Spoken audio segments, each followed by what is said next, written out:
यसाया बाब नंबर 15। मोआब के अंजाम का ऐलान। मोआब के बारे में रब का फरमान। एक ही रात में मोआब का शहर आर तबाह हो गया।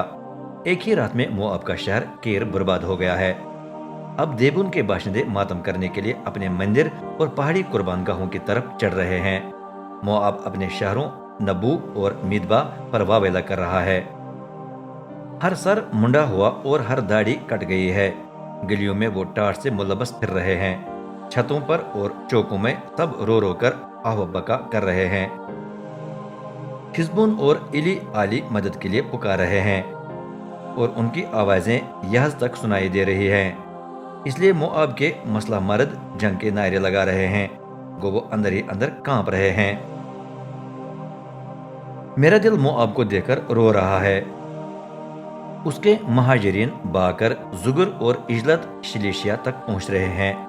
लोग रो रो कर लोहित की तरफ चढ़ रहे हैं। वो हुरु नाइम तक जाने वाले रास्ते पर चलते हुए अपनी तबाही पर गुरियावा जारी कर रहे हैं। निमरीम का पानी सूख गया है। घास झुलस गई है। तमाम हरियाली खत्म हो गई है। सब्ज़ारों का नामो निशान तक नहीं रहा। इसलिए लोग अपना सारा जमा शुदा सामान समेटकर वादी सफेदा को अबूर कर रहे हैं। चीखें मोआब की हदूद तक गूंज रही हैं। हाय हाय की आवाजें इजलाइम और बेर एलिम तक सुनाई दे रही हैं। लेकिन गो देमोन की नहर खून से सुर्ख हो गई है। ताहम मैं उस पर मजीद मुसीबत लाऊंगा।